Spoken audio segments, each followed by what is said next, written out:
I'm Carole Taylor. On this edition of Journal, we take a look at the dramatic changes we've seen in policing in the last few decades through the eyes of retiring Chief Constable of the Vancouver Police Department, Adam Palmer. 1987 was the year Adam joined the VPD, becoming Chief Constable in 2015. He leaves as the longest-serving chief in the department's history. Just imagine how the streets have changed over those 4 decades. In '87, Vancouver was coming off the high of Expo '86. There was a feeling of pride in our step. After all, we invited the world to our beautiful city. Of course, there was a darker crime story as well, but not like today. Now we are experiencing new and seemingly intractable and overlapping problems. Despite recent data indicating violent crime is actually declining, that's not how it feels. We have an area of Vancouver that is almost a no-go zone with homelessness, exacerbated by drug addiction and mental illness. How has our police department had to adapt to these challenges? How has their mandate expanded? And what should we be thinking about from a public policy point of view going forward? Sir Robert Peel, thought to be the father of modern policing, believed in the principle that we don't police the community, we police with the community. And that has been the hallmark of Adam Palmer's time as Chief Constable.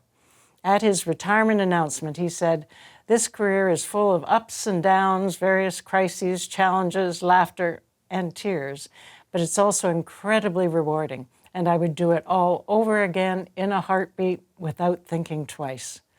Back in a moment with Chief Constable Adam Palmer. Chief Constable Adam Palmer joins us now, and I want to start by saying thank you for your years of service at a long, almost 4 decades with the police.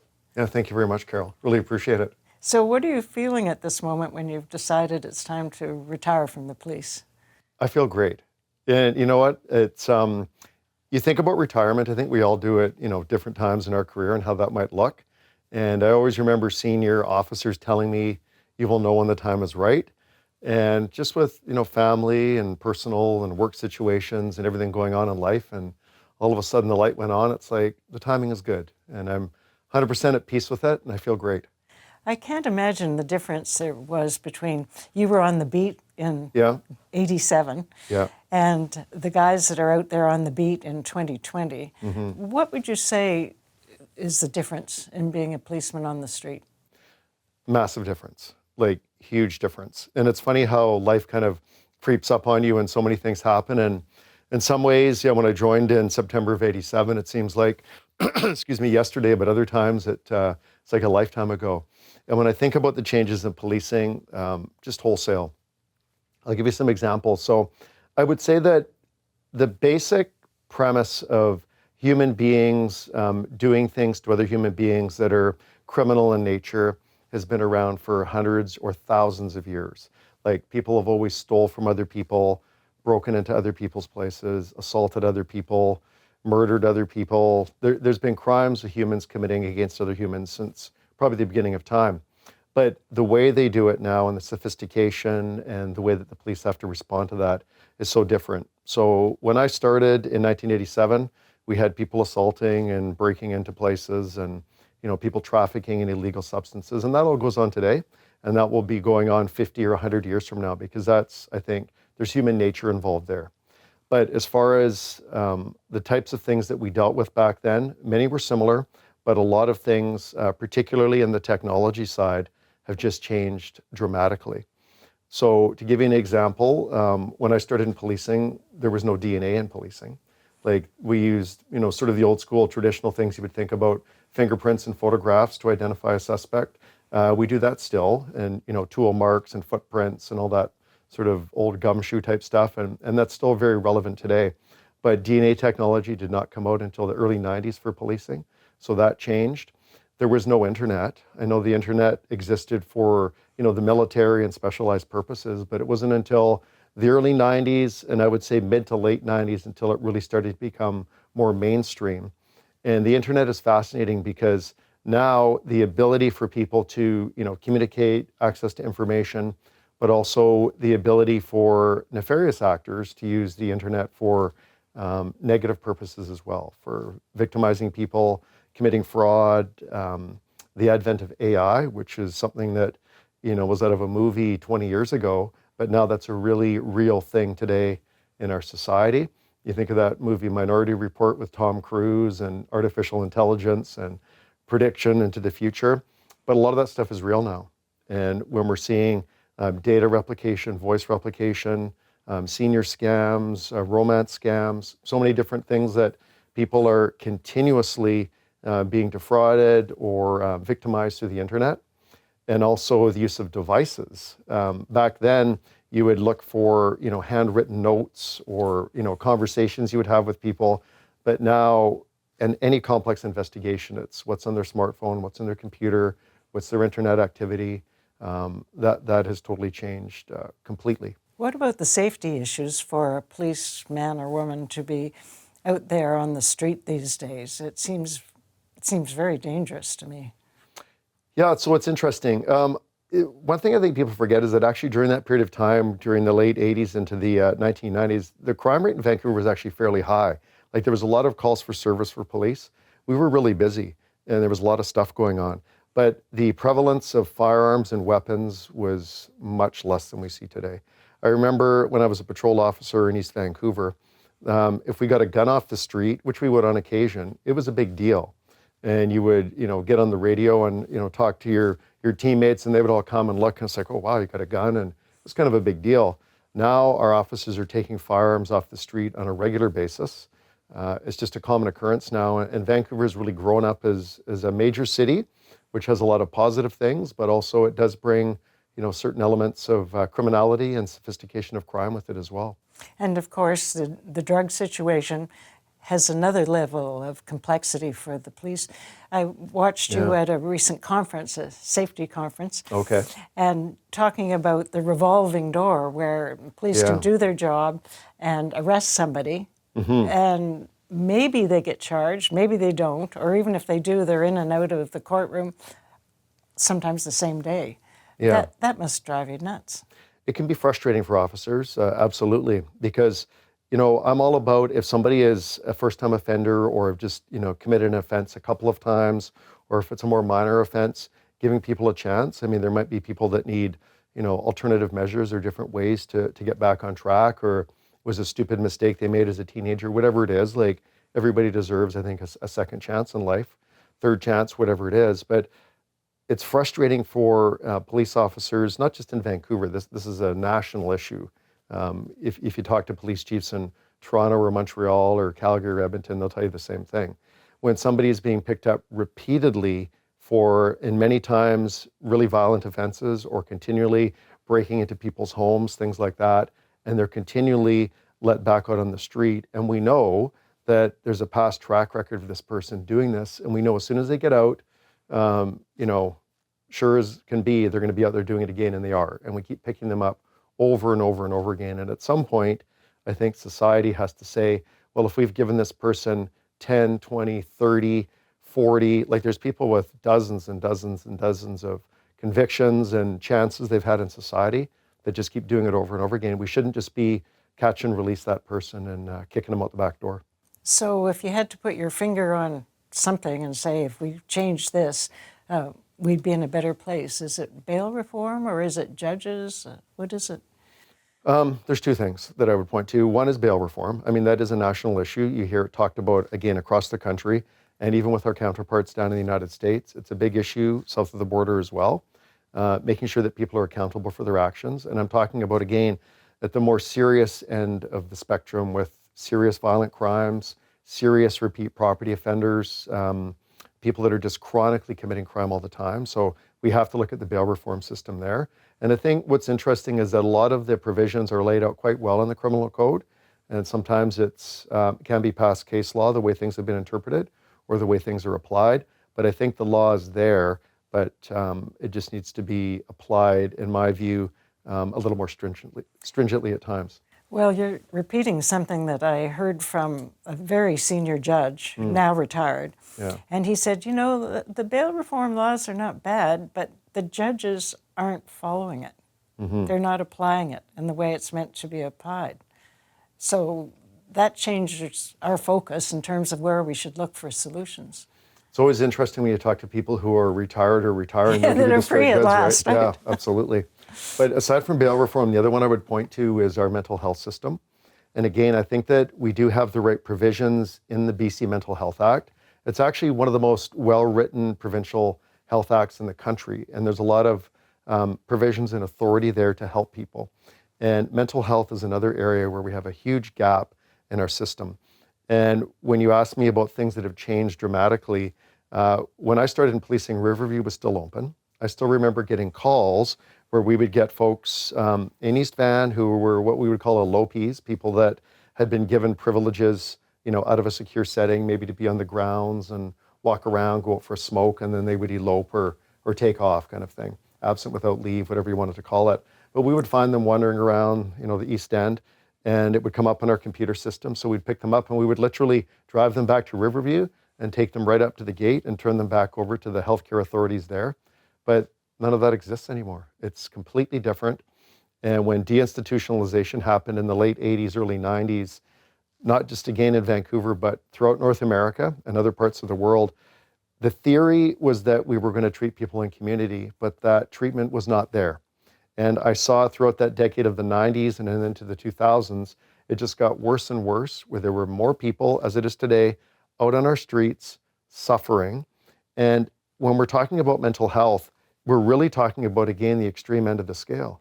We will continue this conversation in just a moment. We're just going to take a short break.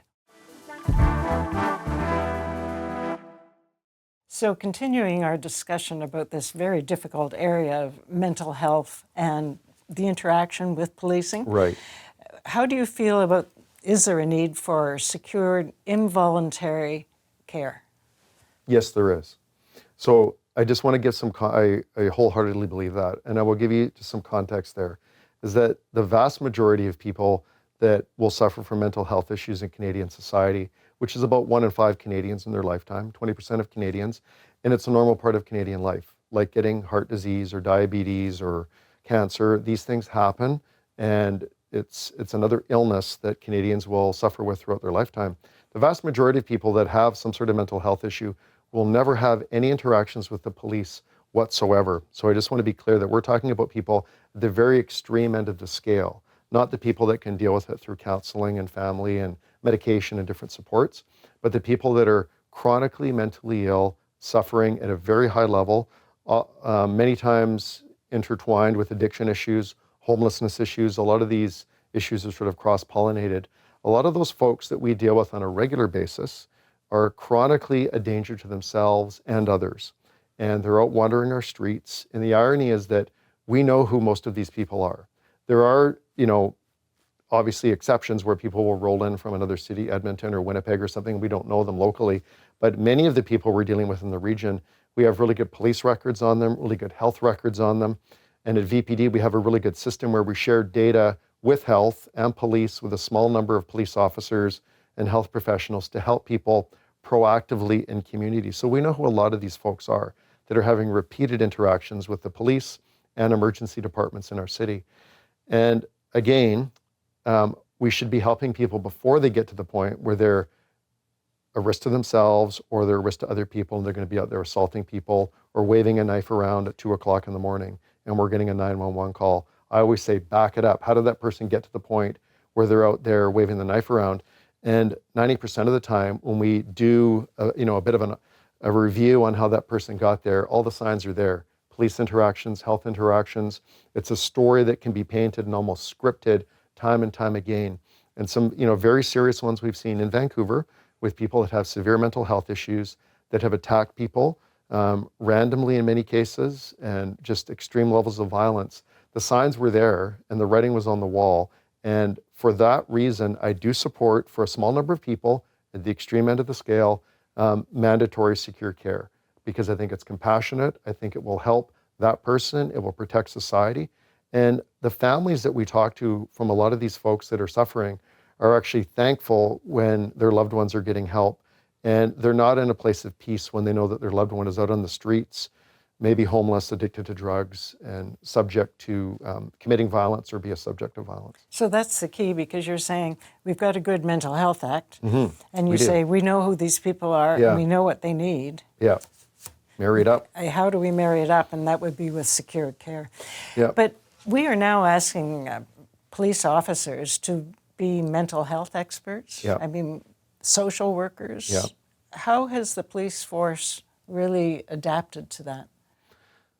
Extremely well. Like, we have got, if you look at the actual offenses as defined by the Criminal Code of Canada or provincial statutes, things like that, that probably takes about 25%, maybe 30% of our work.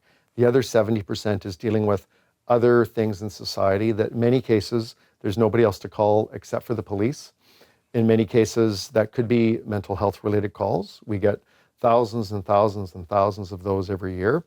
And in a lot of those cases, I have to point out, it's not just that a person is potentially a risk at harming other people. They could be a risk at harming themselves, or it could be somebody that the healthcare authorities themselves are phoning us because they don't necessarily have the resources or the ability to go deal with that person in community. And now So you we have to make a judgment. We do. We're the sort of the people of last resort that end up dealing with all the ills of society that aren't defined by, if there's no social worker, if there's no mental health worker, if it's not a fire, if it's not a paramedic issue, the cops get everything. And the police end up dealing with over 2/3 of the 911 calls, because anything that doesn't fit into a box, it goes to the police. And you've put some mental health expertise right into the department now. Well, we have. It's huge. It's huge. Like, our commitment to mental health, our mental health unit that we have at the VPD, we have a sort of a tiered approach where we have the ability, all officers for starters are very well trained in de-escalation. And that drives me crazy sometimes when people are saying, well, the cops need more training in de-escalation. You can always use more training in anything, like, I acknowledge that. But our officers are well trained at the Police Academy, which is a provincial entity, and also in-house at VPD. They're experts in de-escalation. They're experts in talking to people in times of crisis. Your formal training and then the training you get out on the job, that's what you do every single day. Talking people on the worst day of their life on the edge of a bridge, talking to somebody contemplating taking their own life, talking to somebody that's enraged at a domestic call or in a bar fight, calming those situations down and restoring calm to chaos. Do it every single day, like hundreds of times a day. We get about 700 calls a day at VPD, and our officers are out there every day doing it. And sometimes they don't get the right credit for it, because it's not until something goes sideways that all of a sudden it becomes a media story. But every day they're just doing incredible work. But on the mental health front, yes, we do have dedicated teams that have extra specialized training to not only deal with reactive situations when somebody's calling 911, but also proactively visiting people in community before they decompensate with mental health professionals, so that we can keep people on track so they're not decompensating. And those programs have resulted in over a 50% reduction in police calls for service for that cohort, which is hundreds of people, and over a 60% reduction in health calls for service, because we're out there proactively keeping people on track with medication, with counseling, making sure they don't go off the rails. So what was the hardest day in your career in policing? Oh boy, hardest day. Well, there's lots of things I've experienced over the years, and I will say that lots of heartache. Like, I've seen, people die. I've seen young people injured. I've seen people take their own lives. I've seen many homicide scenes. I've seen officers be, severely injured, almost to the point of death. I've been injured myself. Been in many calls with, firearms, knives, weapons. It really, I think I'm pretty resilient. Maybe it's a generational thing. Like, I think I've handled that part pretty well. But specific ones that really hit home with me, the Canadian Tire incident is one where you'll probably remember that about probably 8 or 9 years ago now. I think it was 2016. One of our officers, a number of officers responded to that call at the Canadian Tire, where a person was trying to steal firearms and smashing glass cases and slit somebody's throat. And then our officers responded to that call, and that suspect ended up severely injuring one of my officers, basically, slicing open his stomach underneath his vest. and that officer almost died, and then officers had to shoot and kill that suspect. So cases like that are very traumatic, and as a chief, they stay with you for a long time because, I meet, with the officer, all the officers involved in cases like that, their families, there's children involved, and it's to go through that and recover from that for the officer is it's a long road, and it's life altering for them and their families, and really those are the types of things I remember. There's other cases with victims of crime that I dealt with. I don't know how much time we have that I could really get into some stories with you, but Well, let me just... lots with victims of crime too that are just heartbreaking. One of the things you've done as you are set to leave is that you've really worked hard at thinking about succession. Yeah, I have. And you've now got 3 fine deputy chiefs. I do. And I've heard you say that it's good if we can promote from within. Yes, I wholeheartedly agree with that. So the police board is the ones that will actually decide who the next chief constable will be. They're in the throes of that competition right now. They will do a national search. It's already been advertised nationally, and it will pick up interest from coast to coast because Vancouver is one of the amazing cities of the world. It really is. It's a great city to live. It's a great city to work. It's a gem. And I think all of us know that we can travel anywhere in the world, and everybody knows where Vancouver is. It's got a great reputation, always in the top handful of cities to live in the world. So you will get interest nationally. However, I'm convinced that we have a chief within with one of our 3 deputy chiefs who are amazing people. Well, thank you for all that you've done and all those years of service. And I think it's very important that you've prepared the ground for the next chief as well. So I wish you luck. Thank you. Really appreciate it. Thanks for being here. Pleasure. Back in a moment. There are not too many jobs that ask you to put your life on the line to protect someone else every single day. But that is what we ask of the women and men who police our communities. As Chief Constable Adam Palmer says, they are everyday heroes and special people. Indeed. We wish the Chief great success in his next career. Let me know your thoughts on YouTube. Till next time, I'm Carole Taylor.